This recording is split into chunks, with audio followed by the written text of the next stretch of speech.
बिस्मिल्लाहिर्रहमानिर्रहीम। आज हम एडीपी का लेक्चर लीनियर अलजब्रा का टॉपिक पढ़ेंगे। ये इसका लेक्चर 1 है और इसका कोर्स कोड है 303। इसमें सबसे पहले हम जैसे फर्ज करें कि हम स्पोर्ट्स में हम कोई भी मैच है, हॉकी का है, फुटबॉल का है। फर्ज करें कि हम एक खिलाड़ी के पास गेंद जाती है।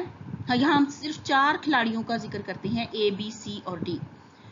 इसमें 4 खिलाड़ी फर्ज करें कि ए ये है, बी ये, सी हमारे पास ये है और डी हमारे पास ये है। इसमें बॉल फर्ज करें कि हमारे पास एक खिलाड़ी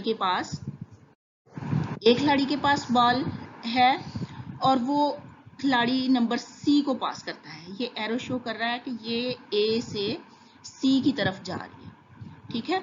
और उसके बाद सी जो है वो बी को देता है बॉल, यहाँ पे आ गई। बी जो है उसने ए को दी या बी ने सी को दी। बी एक दफा बॉल ए को देता है, दूसरी दफा बॉल ये सी को देता है और उसके बाद सी आगे खिलाड़ी नंबर डी को देता है। 4 खिलाड़ियों का ही हम जिक्र कर रहे हैं। तो ये चीज हमने स्पोर्ट्स में या प्लेग्राउंड में देख ली। अब हमने ये इस सारे का इसका हमने मैथमेटिकली कंप्यूटर को समझाना है हमने। तो कंप्यूटर को समझाने के लिए हमें मैथ्स की लैंग्वेज मैट्रिक्स जिसे बोलते हैं उसको हमें यूज करना पड़ेगा। मैट्रिक्स को यूज करने हम क्या करेंगे कि हम ये ए बी सी ये जो 4 खिलाड़ी थे हमारे पास, ये ए बी सी डी का हम इस तरह ग्राफ बना लेंगे। ग्राफ है या नंबर्स बना कर लेंगे। हम इनको मैट्रिक्स में कन्वर्ट कर रहे हैं। तो इसमें हमने क्या करना है कि ए बी सी डी इस रो साइड पे भी लिख लिया और ए बी सी डी हमने कॉलम में भी लिख लिया। उसके बाद अब हम देखेंगे कि ए ने बॉल सी को दी है, ए ने बॉल बी को भी नहीं दी और ए ने बॉल डी को भी नहीं दी। ए अपने पास भी बॉल नहीं, ए ने अपने आप को बॉल भी नहीं दी। तो देखें कि ए ने ए को बॉल नहीं दी, हमने इसमें 0 एंटर कर दिया। इसी तरह बी ने भी अपने आप को बॉल नहीं दी, यानी कि बी के पास बॉल आई है कहीं से। वो कहाँ से आई है? या तो वो सी के पास से आई है। खिलाड़ी नंबर सी ने बॉल बी को दी है। तो हम क्या करेंगे, बी ने बी को बॉल नहीं दी, ये भी 0 हो गया। और ये सी ने सी को बॉल नहीं दी, इसलिए ये भी 0। और डी ने भी अपने आप को बॉल नहीं दी, इसलिए ये यहाँ भी 0 आ गया। अब ए ने बी को बॉल दी है? नहीं, ए ने, ये एरो शो कर रहा है कि बॉल बी से ए की तरफ आई है, ना कि ए से बी की तरफ है। तो ए ने बी को बॉल नहीं दी, ए ने अपने आप को भी नहीं दी, इसलिए यहाँ 0 आ गया। और ए ने बी को बॉल नहीं दी, 0 आ गया। ए ने सी को बॉल दी है, ए ने किसको बॉल दी है? ए ने सी को बॉल दी है, तो यहाँ हम 1 लिख देंगे। ए ने डी को बॉल, ए ने डी को बॉल डायरेक्ट नहीं दी, अगर वो होता तो वो यू लाइन जानी थी। तो ए ने बॉल डी को नहीं दी, इसलिए हम इस पोजीशन पे भी 0 एंटर कर देंगे। उसके बाद हमने ये देखना है कि बी ने बॉल ए को दी। बी हमारे पास कहाँ है? ये बी है। इसने बॉल किसे दी है? ए को। इसने बॉल ए को दी है, तो हम यहाँ 1 लिख देंगे। उसके बाद बी ने बॉल बी को नहीं दी, यहाँ पे 0 आ गया। उसके बाद बी ने सी को बॉल दी है, ये देखिए ये एरो शो कर रहा है कि बी ने सी को बॉल दी है, तो यहाँ हम 1 लिख देंगे। बी ने डी को बॉल नहीं दी, क्योंकि अगर बी ने डी को बॉल दी होती तो लाइन यूं बी से डी की तरफ जानी थी, और वो नहीं है, तो लिहाजा बी ने डी को बॉल नहीं दी, तो हम इस पोजीशन पे 0 पुट कर देंगे। उसके बाद ये तीसरी लाइन में सी का हम शो देखेंगे कि सी ने बॉल किस किस खिलाड़ी को दी है। ठीक है, तो सबसे पहले हम चेक करते हैं कि सी का ए के साथ, क्या सी ने डायरेक्ट ए को बॉल दी है? ये सी है, इसने ए को बॉल नहीं दी, बल्कि एरो शो कर रहा है कि ए ने सी को दी है। ठीक है, तो ये सी ने ए को बॉल नहीं दी, सी से ए की तरफ बॉल नहीं आई, तो हम यहाँ पे 0 पुट कर देंगे।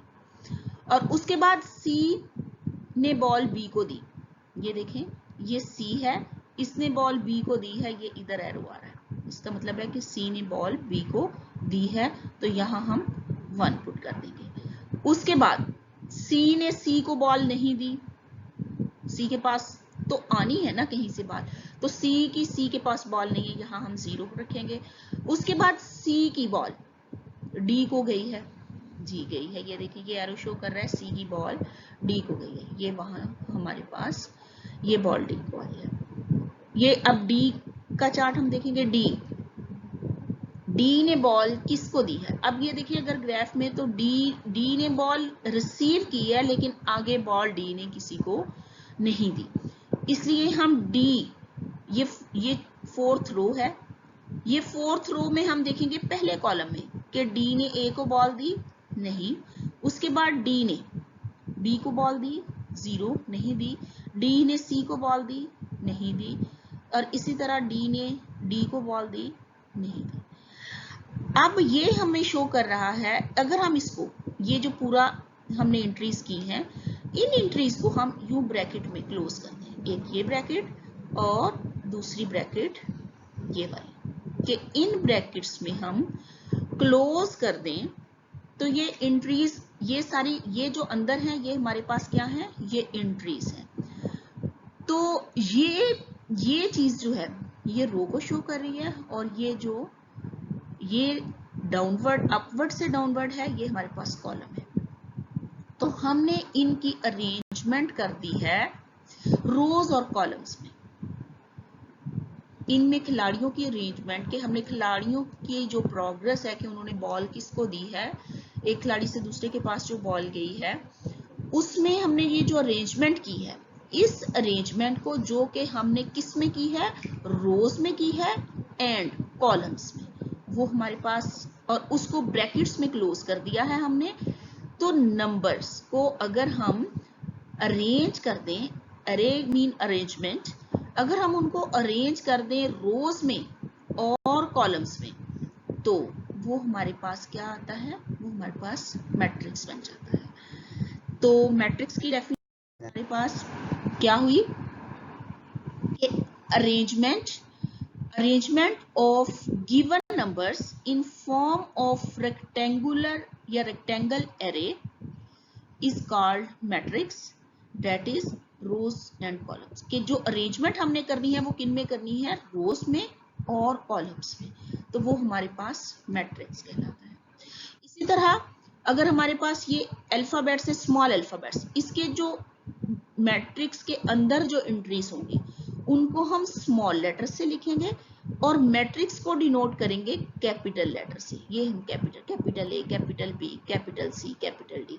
जैसे इसमें हमने A B C D small letters, small alphabets हैं, इनको हमने अरेंज कर दिया रोज में और कॉलम्स में, रेक्टेंगुलर एरे, इनकी अरेंजमेंट रेक्टेंगुलर फॉर्म में हमने कर दी। जैसे ये हमारे पास ए से एल तक थे, A B C D E F G H I J K L, इसको अगर हमने अरेंज कर दिया रेक्टेंगुलर फॉर्म में, तो ये हमारे पास एक मैट्रिक्स बन जाता है। ये ए बी सी डी ये रो है, इसी तरह ई एफ जी एच भी दूसरी रो है, आई जे के एल तीसरी रो है, और ये ए ई आई ये पहला कॉलम है, बी एफ जे ये दूसरा कॉलम, ये तीसरा कॉलम, और ये चौथा कॉलम। अब ये हमारे पास arrangement of numbers in rows and columns in rectangular form is called matrix. अब इसी तरह जैसे फर्ज करें कि हमारे पास ये नंबर्स हैं 2, -3, 4, 5, -1 एंड 6, इन नंबर्स को हम अरेंज कर दें। इन नंबर्स को अरेंज करने के मुख्तलिफ मेथड है। जैसे फर्ज करें कि पहली अरेंजमेंट में हम इसको कैपिटल लेटर, मैट्रिक्स को हम डिनोट करते हैं कैपिटल लेटर से, और इसके जो अंदर एंट्रीज होती हैं, जैसे ये स्मॉल लेटर्स एंट्रीज के लिए, इनको हम एंट्रीज बोलते हैं, इनको एंट्रीज बोलते हैं, और ये मैट्रिक्स हम कैपिटल लेटर से डिनोट करते हैं। तो ये हमारे पास ये नंबर्स की अरेंजमेंट है, ये नंबर्स की हमारे पास अरेंजमेंट है। किस तरह हमने अरेंज किया, इन नंबर्स को हमने अरेंज किया एक ही कॉलम में, एक ही कॉलम में हमने अरेंज कर दिया। तो अब ये कॉलम हमारे पास 1 बनता है और रोज कितनी बनती हैं, 1 2 3 4 5 एंड 6 रोज बनती हैं और 1 कॉलम बनता है। तो ये हमारे पास इसका ऑर्डर बनता है 6x1 या 6x1। ये भी हम 6x1 भी लिख सकते हैं, 6x1 भी कह सकते हैं, या इनके गिर्द कॉमा लगा के ब्रैकेट भी लिख सकते हैं। तो ये इसका ऑर्डर कहलाएगा। ऑर्डर में पहले हम रो लिखते हैं और फिर हम कॉलम लिखते हैं। जैसे ये लिखा हुआ है कि रो मल्टीप्लाइड बाय कॉलम, हम रो को पहले लिखेंगे, कॉलम्स को बाद में लिखेंगे। अब इसमें रोज कितनी है, इसमें रोज है 6 और कॉलम है 1। तो इसको कॉलम मैट्रिक्स भी बोलते हैं कि एक ही कॉलम है इसमें। और इसी तरह अगर इसको इस फॉर्म में अरेंज कर दें, इस फॉर्म में अरेंज करने के लिए हम क्या करें, किस तरह करेंगे कि ये हमारे पास एक रो है और इसमें कॉलम्स कितने हैं, यानी कि यूं लंबी लाइंस कितनी है, दूसरा कॉलम, तीसरा कॉलम, चौथा कॉलम, पांचवा कॉलम और छठा कॉलम। तो ये इसमें एक रो है और 6 कॉलम है। इसी तरह सी को, इन्हीं नंबर्स को अगर हम इस तरह भी अरेंज कर सकते हैं रेक्टेंगुलर फॉर्म में।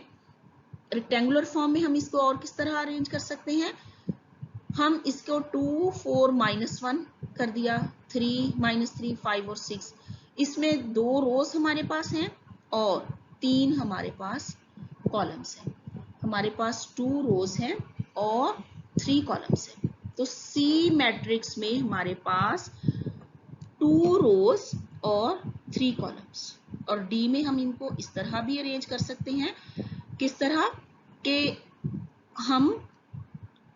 हमारे पास ये पहली रो, दूसरी रो और तीसरी रो, पहली दूसरी तीसरी रो, 3 इसमें रोज हो गई और कॉलम्स इसमें हमारे पास कितने हो गए हैं, एक ये कॉलम और दूसरा कॉलम हमारे पास ये है। तो ये हमारे पास हो गए 3 रोज और 2 कॉलम्स। अब हमारे पास ये इन नंबर्स को हमने अरेंज कर दिया रेक्टेंगुलर फॉर्म में और इनको क्लोज कर दिया बाय पेयर ऑफ ब्रैकेट्स। और तो ये हमारे पास मैट्रिक्स कहलाता है और matrix is denoted by capital letters. तो ये कैपिटल लेटर से हम इसको डिनोट करते हैं। उसके बाद ऑर्डर, इसका ऑर्डर क्या है, इसका ऑर्डर है 3/2 का, इसका 2/3 का 2x3 और इसका ऑर्डर है 1x6। उसके बाद ये फर्ज करें कि इसकी एंट्रीज को हम किस तरह, ये हमारे पास एक मैट्रिक्स है, इसकी 3 रोज हैं और इसके 4 कॉलम्स हैं, इसलिए इसका ऑर्डर है 3x4। ये हमारे पास मैट्रिक्स है, इसका ऑर्डर हमारे पास है, रो को हम पहले लिखेंगे, इसमें रोज कितनी है 3 और कॉलम्स कितने हैं 4। अब हमें अगर देखना है कि इसकी 1 1 यानी कि फर्स्ट एंट्री यानी कि पहले रो का पहला कॉलम कौन सा है, 1 1 एंट्री, तो वो हमारे पास बनती है पहले रो का पहला कॉलम, तो वो 2 बनती है हमारे पास। इसी तरह थर्ड रो की थर्ड कॉलम, थर्ड रो का थर्ड कॉलम, तो थर्ड रो हमारे पास ये है, ये इसका पहला कॉलम, दूसरा कॉलम, ये तीसरा कॉलम, तो थर्ड रो का थर्ड कॉलम हमारे पास 0 बनता है। इसी तरह ये कौन सी पोजीशन है, ये हमारे पास 3/4 के थर्ड रो फोर्थ कॉलम। अब थर्ड रो हमारे पास ये है और इसका फोर्थ कॉलम, ये इसका पहला, दूसरा, तीसरा, चौथा, फोर्थ कॉलम, थर्ड रो का फोर्थ कॉलम हमारे पास, ये इसकी एंट्री 3 बनती है। अब इन मैट्रिसेस की एडिशन और सब्ट्रैक्शन, एडिशन और सब्ट्रैक्शन में देखें कि जैसे हमने ऐड करना है 2 + 3 = 5, तो अब इसमें मैट्रिसेस में मैट्रिसेस को जब हम ऐड करेंगे तो इसके लिए जरूरी है कि इसका ऑर्डर सेम होना चाहिए। ऑर्डर से मुराद ये है कि अगर हम ए मैट्रिक्स और बी मैट्रिक्स को ऐड कर रहे हैं तो ए मैट्रिक्स अगर 2 क्रॉस 3 का है तो बी भी 2 क्रॉस 3 का होना चाहिए। अगर इनका ऑर्डर सेम नहीं होगा तो हम इनको ऐड या सब्ट्रैक्ट नहीं कर सकते। जैसे ये ऑर्डर फर्ज करें कि 2/2 का है और ये 2/1 का है, हम इन दोनों मैट्रिसेस को ऐड नहीं कर सकते। तो ऐड करने के लिए या तो ये 2 क्रॉस 1 का होता या ये 2 क्रॉस 2 का होता। फर्ज करें ये 2 क्रॉस 2 वाले मैट्रिक्स को हम ऐड करते हैं, जैसे 2, 4, 3 और 5, और यहाँ पे मैट्रिक्स है 1, 4 और ये है हमारे पास 3 और ये है 4। इन दोनों मैट्रिसेस को हम ऐड करते हैं, इसका ऑर्डर भी 2/2 का है और इसका ऑर्डर भी 2/2 का है। अब इसमें ऐड करने के लिए हम कॉरेस्पॉन्डिंग एंट्रीज को ऐड करेंगे। कॉरेस्पॉन्डिंग एंट्री से मुराद है कि पहली एंट्री उसकी पहले रो की पहले कॉलम में पहले कॉलम की एंट्री दूसरे मैट्रिक्स के पहले रो पहले कॉलम की एंट्रीज, कॉरेस्पॉन्डिंग एंट्रीज, यानी कि ये एंट्री ऐड होगी इस एंट्री में और इसका रिजल्ट इधर लिखा जाएगा। जैसे 2 + 1 = 3, तो ये 3 हमारे पास यहाँ आ जाएगा। और ये 4 + 2 = 6, 6 यहाँ आ जाएगा। और इस तरह ये सेकेंड रो की पहली एंट्री ये सेकेंड रो की पहली एंट्री में ऐड होगी, 3 + 3 = 6 आ जाएगा। और ये 5 + 4 = 9 आ जाएगा। इसी तरह इसके सब्ट्रैक्शन में भी हमने ये जो पहले लिखा है इसमें से इसकी एंट्री को सब्ट्रैक्ट करेंगे। 2 - 1 = 1, तो ये यहाँ लिखा जाएगा। इसके बाद 4 - 2 2, वो यहाँ 2 लिखा जाएगा। 3 - 3 0, तो ये यहाँ लिखा जाएगा। 5 - 4, तो ये 1, ये यहाँ लिखा जाएगा। तो इसका ऑर्डर भी ये इन दोनों, जब हमने दोनों मैट्रिसेस जिनके सेम ऑर्डर थे उनको ऐड या सब्ट्रैक्ट किया तो इसका रिजल्टिंग मैट्रिक्स जो होगा वो भी सेम ऑर्डर का होगा। जैसे ये 2/2 का था तो ये मैट्रिक्स भी हमारे पास 2/2 का होगा। और इसी तरह एडिशन में ये मैट्रिक्स 2/2 का है तो इनका रिजल्टिंग मैट्रिक्स भी 2/2 का होगा। तो एडिशन और सब्ट्रैक्शन के लिए क्या कंडीशन है कि उनका ऑर्डर सेम होना चाहिए, तो हम उनके एडिशन और सब्ट्रैक्शन दोनों, यानी कि एडिशन और सब्ट्रैक्शन के लिए इनका ऑर्डर सेम होना जरूरी है। लेकिन मल्टीप्लिकेशन में वो हम नेक्स्ट पढ़ेंगे कि मल्टीप्लिकेशन में ऑर्डर का सेम होना जरूरी नहीं है, बल्कि उसमें भी एक स्पेशल कंडीशन है, वो इंशाल्लाह हम अगले लेक्चर में करेंगे।